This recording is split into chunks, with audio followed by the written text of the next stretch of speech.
on mute. Also, if you could drop in the chat, if you're using AI tools currently in your work as a finance professional, what are your favorite tools? What are you using? I would love for you guys to share that in the chat, to share your knowledge with the rest of the audience. So yes, Jimena says ChatGPT. That's a classic. We all use that. Nick, interesting combination, ChatGPT and Loom. Interesting. Neeple, never heard of it, Bart. Actually, I think I have, but definitely interesting. Power Automate. So thank you, everybody, for sharing these. Definitely very helpful to see what you are currently using at the moment in terms of AI. Gabriela will be also sharing some of her best tips and tricks when it comes to AI tools. So a few last housekeeping rules before we jump into the discussion today. We have a dedicated Q&A tab you'll see on the right-hand side where you can ask questions. And if you see questions that you like, you can upvote them. And that will tell Gabriela, hey, this is a question that's very popular, and she will be able to answer that as a matter of priority. Also, once this session is done, we will send you the full recording in an email, and we will also have a written recap in the following weeks. And that's it. So with that, I will pass over the mic to Gabriela. I will go off screen, and she will start chatting a bit more about AI. So with that, Gabriela, the floor is yours. Thanks, Luke. I'm super happy to be here today. And let me start sharing my screen. Yeah, perfect. So you already know. So hello, everyone. I'm thrilled to be here with you today. As you know, my name is Gabriela. I am based between San Francisco and Hamburg. I know that sounds really crazy. And I have been working in finance over the last 10 years. And in those years, I have been using many different tools. And I got a bit frustrated, to be honest, because we had so many manual tasks that we need to do in finance still. And I was looking for solutions that could help us solve these problems or how to eliminate all the manual things that we were doing. And it turns out that AI actually can help us. So I made a decision to change the finance status quo and to really improve it. And that became my mission from onwards.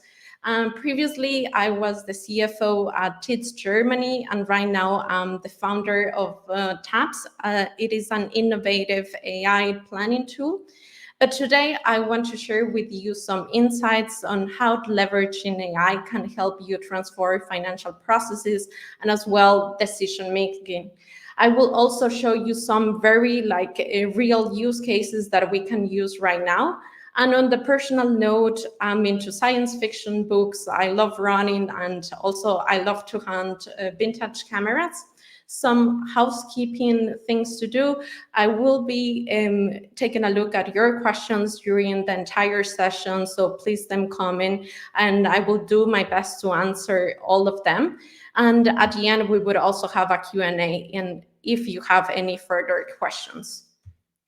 So we already know that we have already a powerful technology, and it has been getting even more powerful during the last couple of years. But the thing is that we have been heard of AI in a very high level. And today I will intentionally keep it very low level where we could see already the use cases that we can try in finance right now. So let me embark you in my journey. A few years ago, I joined a B2C company. And when I joined, I realized that we were using a lot of Excel files, and most of these files were done manually. So we needed to copy paste data and clean up data. And we were even reaching the capacity of Excel because we would have hundreds of thousands of rows. And then we would have to clean up that data. Obviously, that wouldn't be able to scale. On the other side, what we have is that our team was understaffed, and we needed to urgently find a solution how we can make our processes more efficient. I think many of you can relate to this situation because we really wanted to focus on our strategic part of the business. As we had all of these manual Excels, what we were trading off is that we weren't that accurate in all the forecasts that we were doing, and our business requirements were increasing over the time, and as well the amount of data that we needed to deal on a weekly basis. So we said enough is enough, and I really embarked myself in a journey where I really wanted to find a solution and to really brainstorm how to fix this situation. I took a look at many different solutions that they were already in the market, but there wasn't really a right solution that can help us with the problem that we were having. So large amounts of data, like not being that accurate in our forecasting, and really being able become a business partner to all of our business unit managers.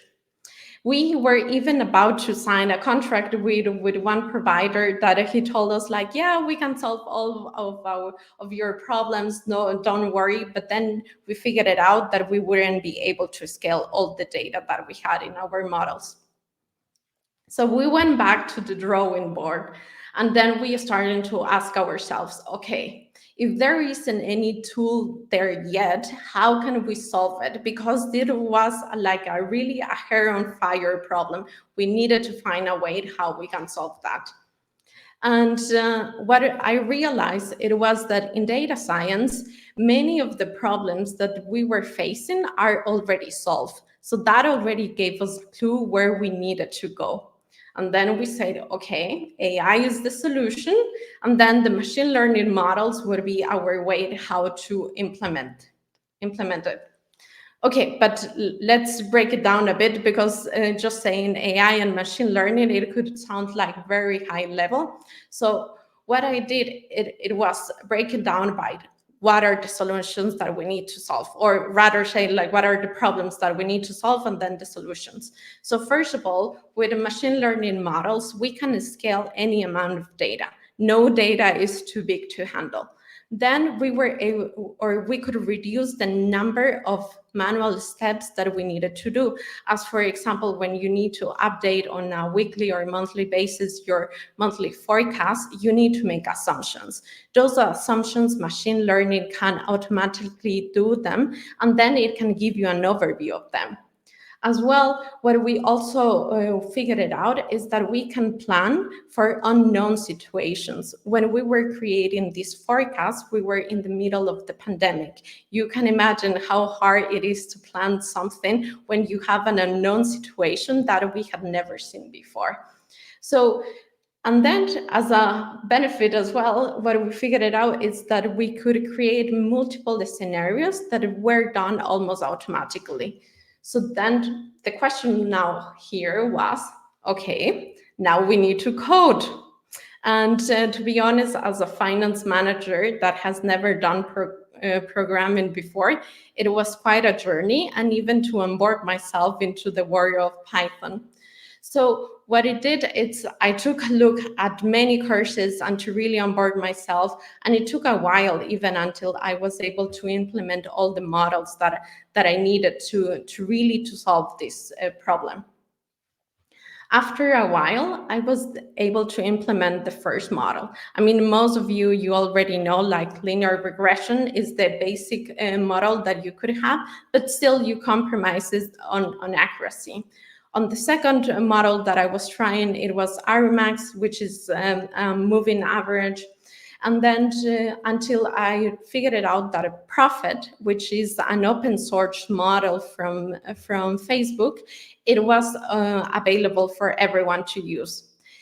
This model was designed to predict the website traffic of Facebook. So working in a B2C company, it was a perfect match, because obviously our revenues were really tied to the number of visitors or traffic data that we had.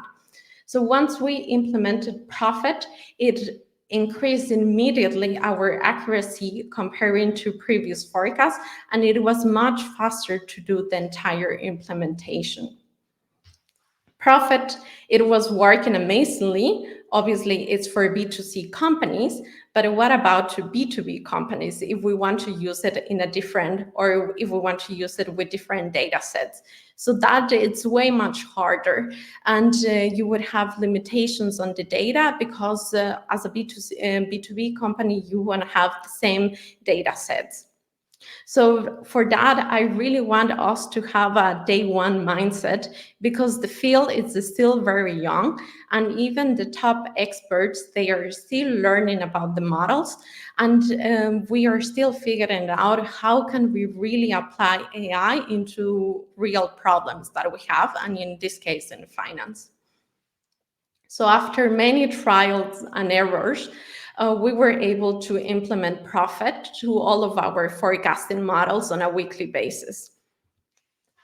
And let's take a look at the benefits, because they were quite interesting. So overall, we created a forecast for the next 12 months, so for an entire year.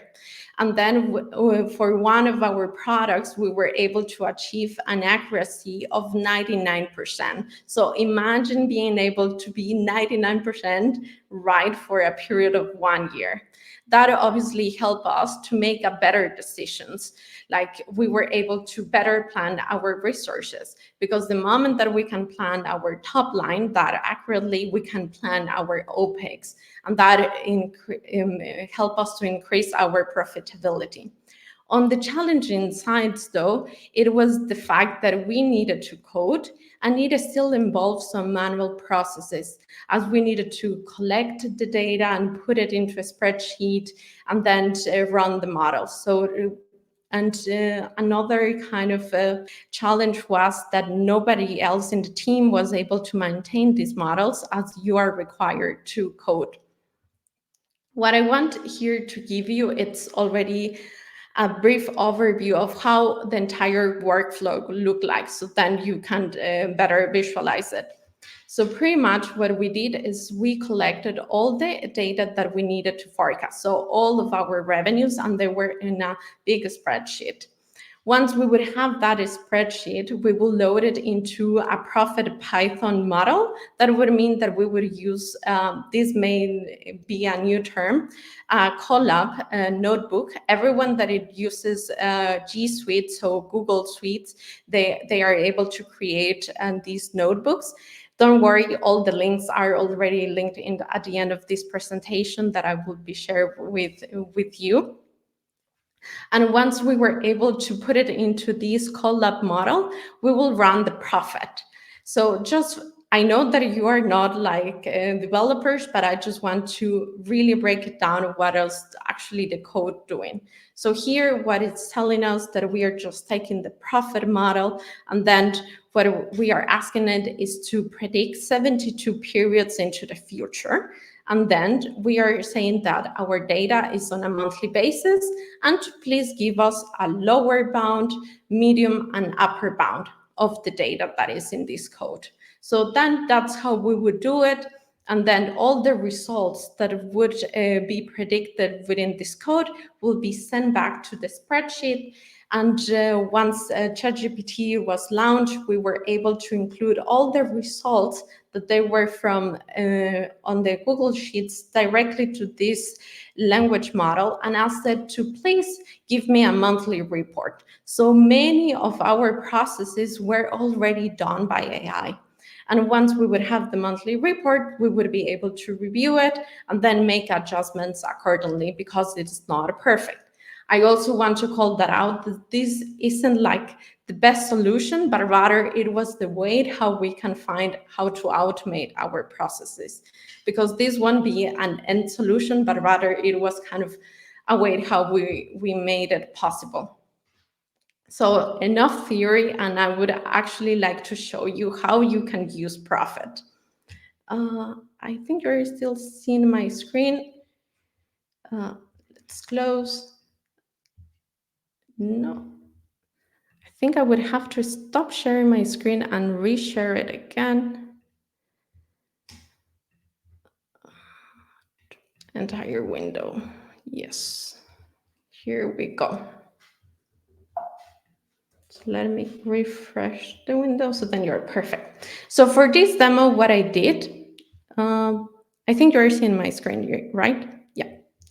So for this demo, what I did, it was that I took just some fake data from 1992 until the end of 2019. And what I did is here, the data pretty much broken down by month. So we say like January, February, and March, and then some sales data. This is just for the demo and just to make it as simple as possible. Once we have this data, where we go, it's back to this Colab notebook that I mentioned it before. You can ignore the first two brackets because it's just code that it's saying that we have implemented everything that we need to run. But here what we do, it's an overview of the data. And in the most important part is this part where we, as mentioned before, we are asking like, hey, from all the data that we have in this Google Sheet, I want you to make a prediction for the next 72 months into the future, and please give me a breakdown by lower bound, medium, and upper bound. And then we can see an overview. So for example, I mentioned that we have data from 1992 until 2019. All the black dotted points, it means that are our actuals, and all of this part, it is our forecast. As you can see, it looks kind of an exponential curve, but this is just only fake data for the demo. And what we did afterwards, and you could see the power of AI, is that we asked like, hey, I want to see when my data had a change in trend. And all of the red dotted lines, it means when we had a change. And for example, if we would have been in 1998, we would have been able to ask us like, hey, what happened exactly in this date? We can, this data, it's on a yearly basis, but we can also make it to have on a monthly basis or even daily basis. So then you can actually see what happened in a specific day that made you have a change in trend. So this is very powerful. And then what we also can ask to AI is to give me like, hey, I want to have an overview of my trend. So like this exponential trend, and also like, hey, I want to see it breaking down on a yearly basis where I would have the seasonality. And we can see like, for example, at the beginning of June, we have a spike in our, in this case, in this revenue data, and as well as in December, but then it kind of collapses at the beginning of January. All of this information, it may sounds a lot, so I'm happy to answer any questions if you have them already. I'm not sure I'm able to see the questions, but I don't see any new. As well, all of these data, it is already in this Colab notebook, but then it's not useful unless we extracted it into Google Sheets. So here it's just a quickly script that we say like, hey, I want to extract all the data to my Google Sheets, and you can totally do it. And that's what I did, and I put it already in the demo. So for example, everything from February 2019 until the end of or even until January 2025. These are the predictions already made by the AI model. And I have like different scenarios, as I was mentioning, the lower, the medium, and the uppercase. Okay, so going back, because it may have sounded that I just talk a lot. The thing is, obviously, machine learning, it's very powerful, but on the downside of what I just showed you is that in order to be able to use it, you would have to be able to code or even implement this model in your companies. So now what I want to show you is something that really you can use it already today if you have an account, and wouldn't be able, or you wouldn't need to, or you wouldn't have to code to be able to use it. So I really want everyone to feel empowered to really use AI today. And I understand that this by no means will solve all of the problems that we have, but I think it would be a good start of how we can interact as a finance manager of CFOs with AI. I also understand that for some companies from the compliance perspective side that they cannot use ChatGPT, but there are already some open source solutions that they are also linked in the slides here that you can try because you can be safe more on the data privacy side. So let me show you back. So what I did after I selected all of the revenues that we have here, I asked ChatGPT, like, hey, please give me an in-depth analysis of the spreadsheet attached. I clearly define like column A contains the dates, and the dates are per month, and then column B contains the actual amount of sales. Column C, D, and E are the forecasts made in collabs of the sales. So then you can already ask ChatGPT now, like, hey, please give me already the entire analysis of the data. And for example, it gave me already a month-over-month growth, and it gave me a year-over-year growth. It also created already a download as an Excel file, or making the calculations of month-over-month and year-over-year growth. So all the analysis part that we are doing, sometimes creating models to analyze some data, we can directly automate them and just using ChatGPT. And this is just like a very small example. I see that. Okay, I see one question that what are the available job opportunities if I can do FP&A and Python and SQL? Okay, there are more questions in the Q&A tab. Okay, sorry, I was in a completely wrong tab. But replying to the first questions, I think like it would be a huge job opportunity for people that they already know SQL and especially Python to be able to use machine learning models, because the future will go at some point to really be using only like Python code to make any predictions, even to automate processes. Let me then take a look at the most voted question here. What would you suggest as a first step to work with AI in finance, especially in the case where we don't use AI yet and we don't have specialized people in the team? I will suggest, to be honest, to ask yourself what are the problems that you want to solve. I think that's the first point, and then I can suggest any solution. But we need to start with the problem, because in some cases AI wouldn't be the right tool or the right solution, but rather it could be something else. So I would suggest us to really focus, okay, what are the problems? Let's brainstorm how we can solve that problem. And if AI is the best solution, then implementing it.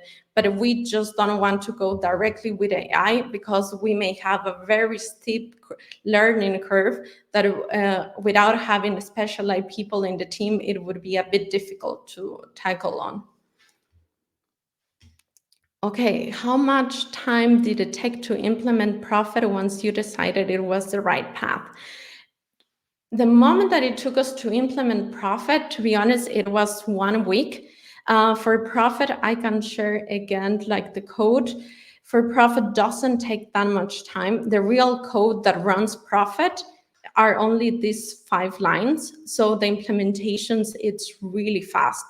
And I will suggest I have also have a link into the Profit kind of guide in the slides, and then you could read it, because Profit has many optionalities. For example, if your data it's on a monthly or weekly or daily basis, or for example, for companies that they have reached already like kind of cover most of their market, you want a different version of Profit. So it's still a human judgment or how to use Profit will be needed.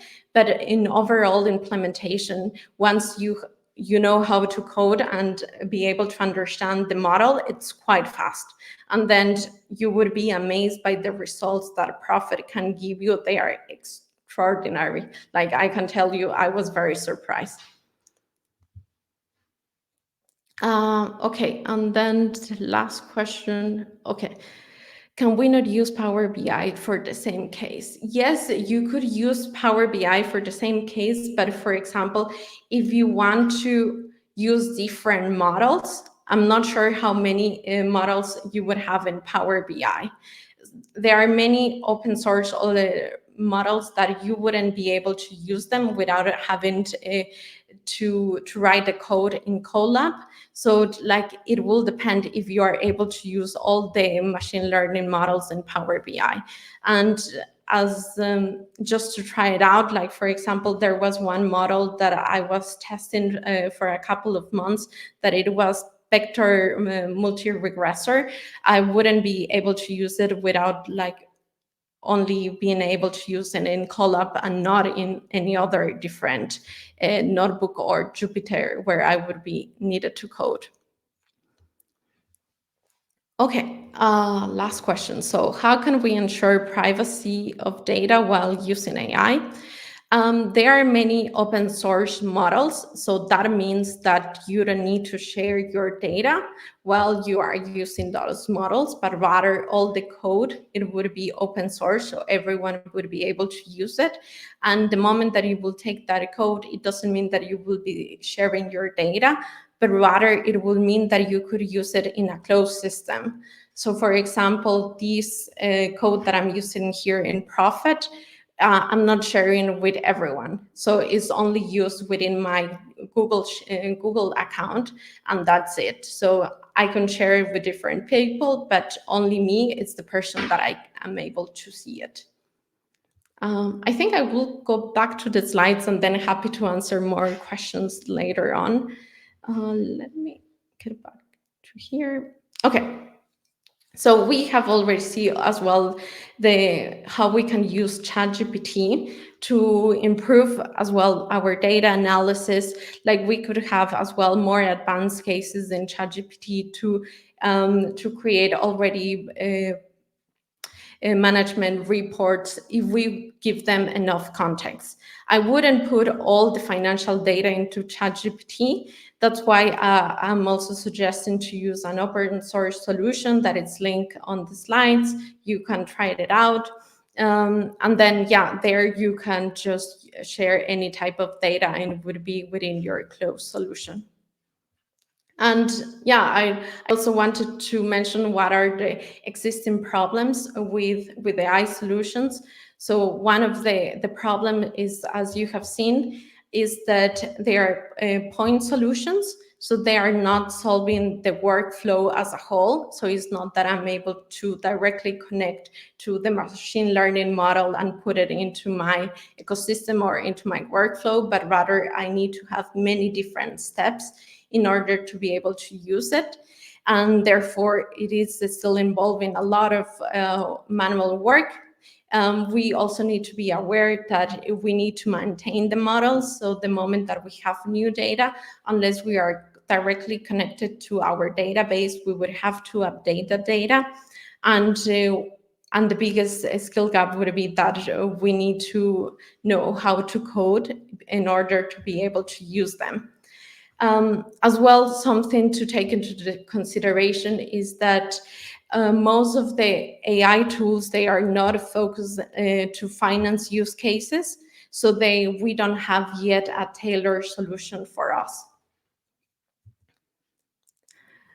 Okay, another question that I see. When we forecast revenue, for example, do we need to define which variables affected? If so, do you need a strong correlation between them and the number you're trying to predict? Yes, in many cases, what we have seen is that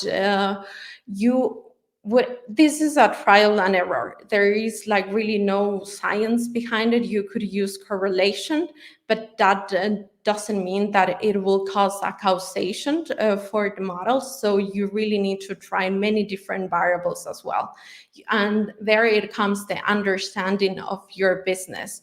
What I mean by that, it's, for example, in the use case that I was using, as a B2C company, obviously, external variables will affect our revenue. For example, the weather, and for example, holidays. The moment that we would have a bad weather, like our revenue and our traffic will increase, because the people behavior will change. People will stay more at home, therefore they would use more their cell phones, and then they would be more online, therefore the probability would be higher that they would buy something online.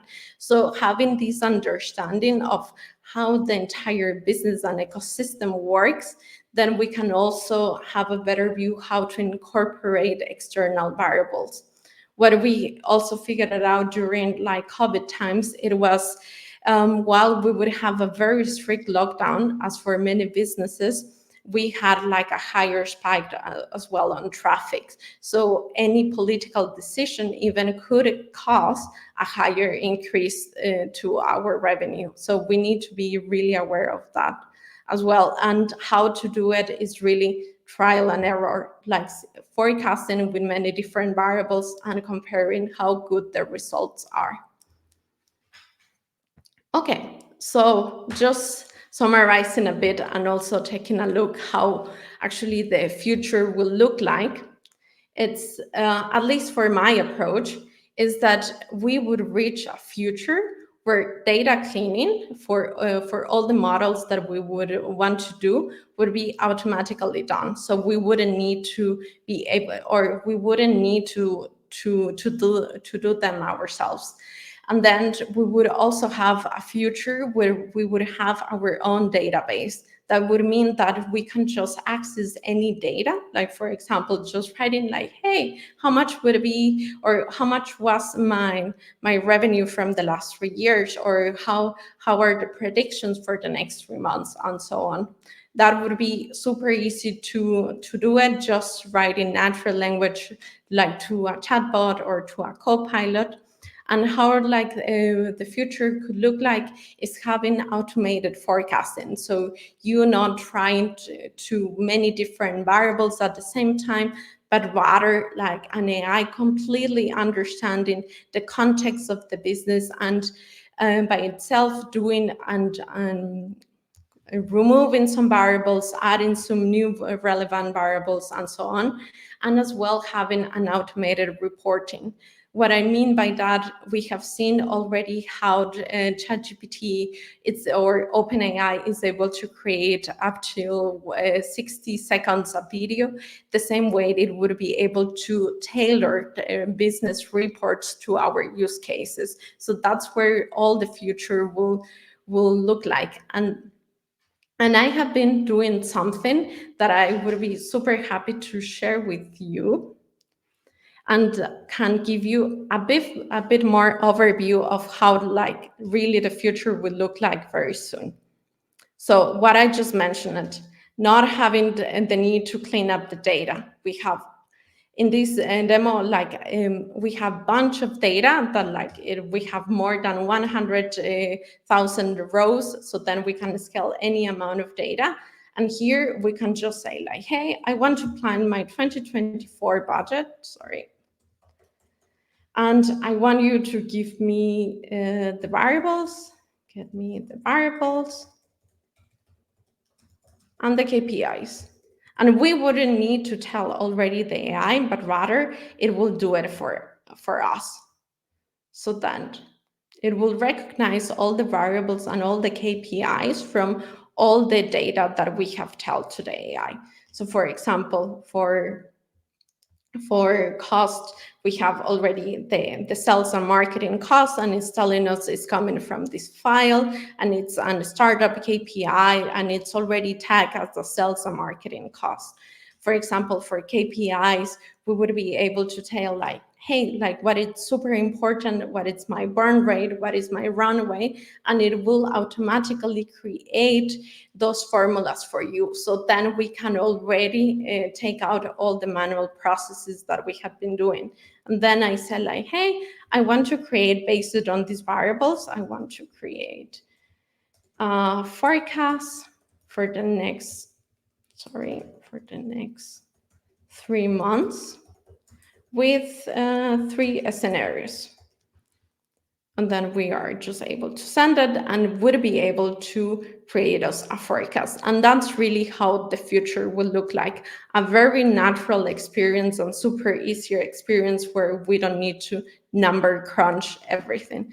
And here you can see, like, here are many different assumptions with formulas, the actuals and the forecast with different scenarios. And then once we are done, here we can just say like, hey, I would like to sync to Sheets, and pretty much you would have a financial model done in 3 minutes or less than that.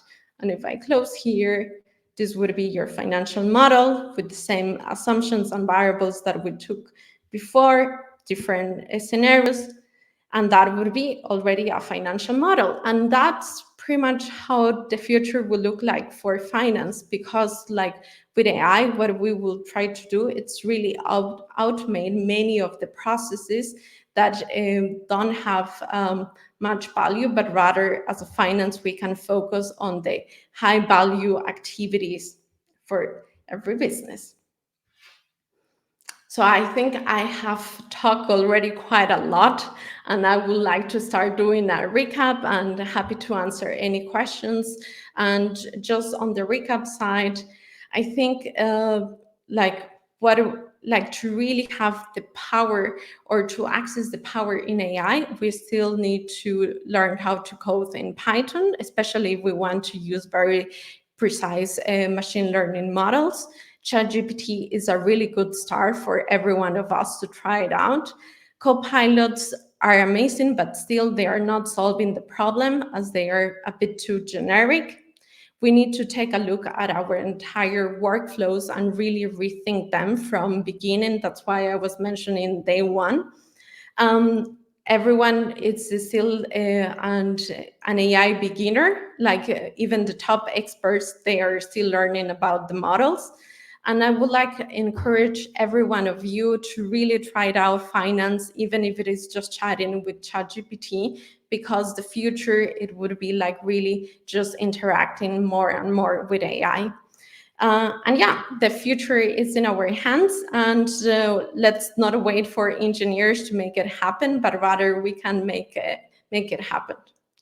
And yeah, happy to answer any questions now.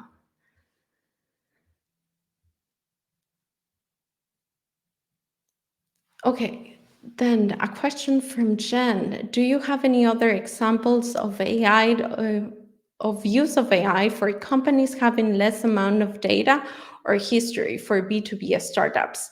Yes, there are. So there are some AI models that it can be used for B2B startups, where you would be able to use it to analyze and to predict your pipeline. Again, like to give you a very concise answer, we would have to know how much data we're talking about, and then we would have to try it with your own data and then see like with trial and error. But you can already start like Googling even like for models that are helping you to predict your sales pipeline, and there are already a bunch, and you can just try it out. In some cases, you may have to know how to code.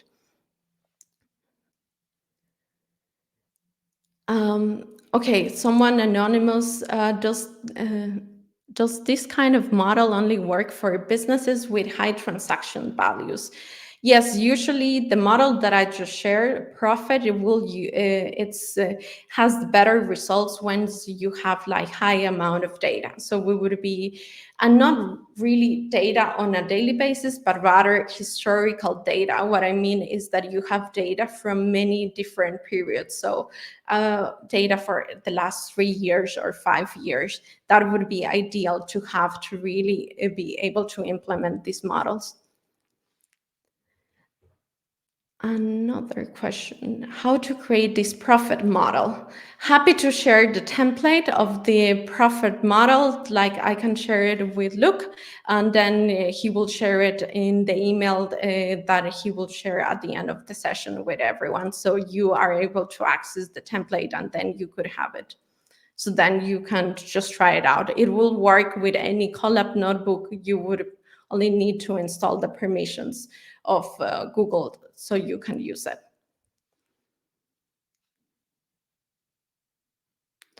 Can you please share some specific examples, like a specific activity in FP&A general accounting? Yes, happy to share as well some examples. So, for example, for accounting, there are already companies. They are not open source, but they are already companies that they are replacing the entire flow of what an accountant will do. So, for example, there is a company in San Francisco that is called Truewand AI. And what they do, it's they are letting AI to already book every invoice, that any incoming invoices that it will come to the company. And the AI will already know to which GL to book these invoices and so on. And the AI would also know how to create already financial reports. So like a P&L statement, a balance sheet, and so on. How can we fully trust the forecast that these will give us? That's why Uros, you would do many tests before you would implement it per se in production. What you would have to do is to try to see what is the accuracy that it's giving you. Usually, I will say an accuracy over 95%, it would be already quite good. And how you are able to test it is because you divide your data set. So you would have a historical data, let's say for 2 years, and then you will train your model. So you would make many examples for only the first year, and then you will tell the model, hey, predict the second year. But you already have the actuals of the second year. And based on the second year, you can see which model is performing the best. So that means which model is closer to the actuals. And that's why you can trust, and then you can choose the model that it's performing closer to these actuals. Where do you find these open source models? You can just find them in literally on the internet. You can just Google, and then I can also share some links where to find it. Like how I found Profit. It was just going to many different forums, then just Googling like, hey, time series predictions, finance data, it is in time series because we have a time and then we have one variable, which usually would be revenue or cost. And then you can just take or just prompt the keywords like best time series predictions or the most updated time series prediction model. Yes, I have been using AI for explaining driver transactions and variance analysis.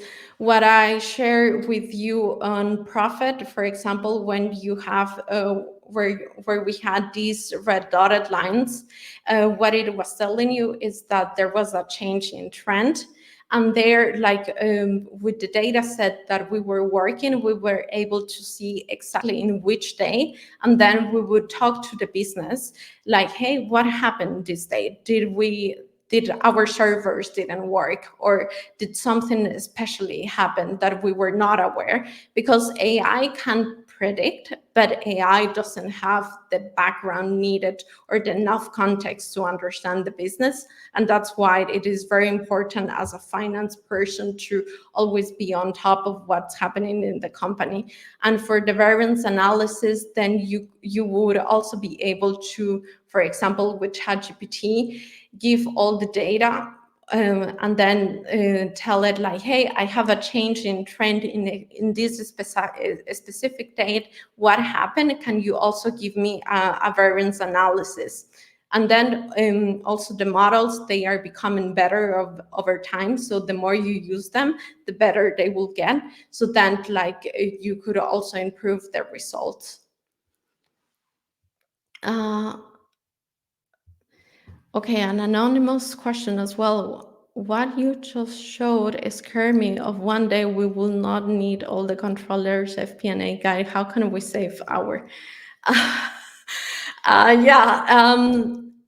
What I was just saying before, something I may be able to share actually some slides. Where is it? Yeah, future predictions. I think that will actually reply to your questions. Even if we have AI, and even if AI will take over many of the tasks that we will do, AI wouldn't work if we don't have enough context to the models. So, for example, this screenshot is taken for an article from Harvard Business Review about machine learning predictions. And one of the very key important points is the human judgment. Really, our capacity to understand what's happening in the business. And that's why, as a finance person, we always need to become business partners to different BUs to be able to give this human judgment to AI. So don't worry, like we would be able to still have a job, and our human judgment, it is still very useful in order to be able to implement any AI models. Okay, and I think, okay, I will answer the last question from as well. It's something anonymous. How does the model deal with the constraints around unit economic margins and profitability? Does it just flow everything from the revenues at predetermined margin or cost? Yes. So what you could do, you can just feed all the data to AI, and that's even better because the AI would be able to even learn from itself. So what AI does is, as in this example, you would just have all your data. So here you would have everything like business units, your COGS, everything, and then you would tell it to AI, give me an analysis. So for an analysis, you would use a language model, and for predictions, you would use a time series model, and then it will give you an overview. So in this case, if you want to have a more in-depth analysis, you would use two different models, a language model and a time series model. And then you can also tell AI, hey, give me this in-depth analysis and give me the prediction of all the variables that you have done.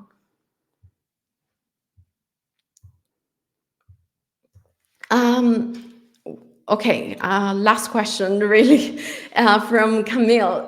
What you have showed with profit predicting future revenues based on historical data, can it be replicated directly with ChatGPT? Yes, you can ask ChatGPT to help you run some profit models, but it cannot be fully replicated with ChatGPT. So you would, or if you want to change all the variables, that how you want to use it. So for example, the data as we had it in months, if you want to change it to dates and so on, you would still need to use a Colab or a Jupyter notebook where you would have to code.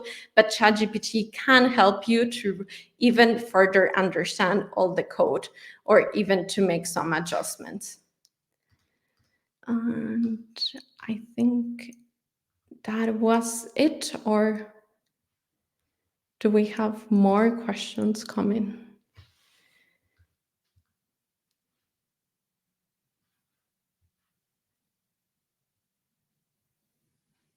Okay, I see an additional one. I got so bored as well from traditional finance jobs, and I needed to invest time to learn how to code and so on. Would it be worth it when it comes to the salary and career growth?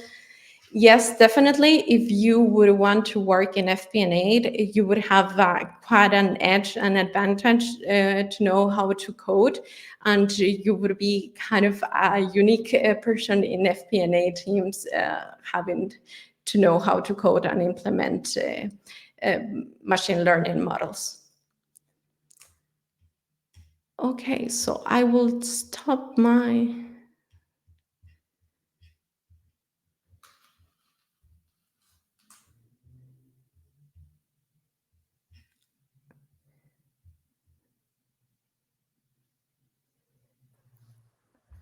Cool. Just wanted to jump back on stage. Gabriela, thank you so much. And thank you so much for taking the time for answering a lot of the people's questions. I think it's very much appreciated. There was one more question that I saw was coming up on the main chat. You had mentioned an open source URL about, or no, sorry, the AI software based in San Francisco. You had mentioned some kind of AI software for accounting based in San Francisco. Do you remember what that was? Yes, it's called True Wind. I can. Can you type it into the chat Yes. for everybody to? Yeah. You would Perfect. also find it in the links that we will send after the presentation. Perfect. Thank you. Yeah. So again, Gabriela, thank you so much. I think the audience here really appreciated your thoroughness and your concrete answers. So I think everyone in the chat, if you can, just give Gabriela a big thank you. For next steps, so we will be sending right after this session a full recap with the slides that Gabriela presented. There will also be clickable links to each tool she discussed. And I think based on the conversation, we'll also add the profit template. So you and I can sync on that, and we can add it into the email. So again, everyone, thank you so much. Keep an eye out for the email. We run these webinars on a monthly basis, so we will see you here next month for a new topic about something in finance. So again, everyone, have a great day, and see you all on the next one. Bye-bye.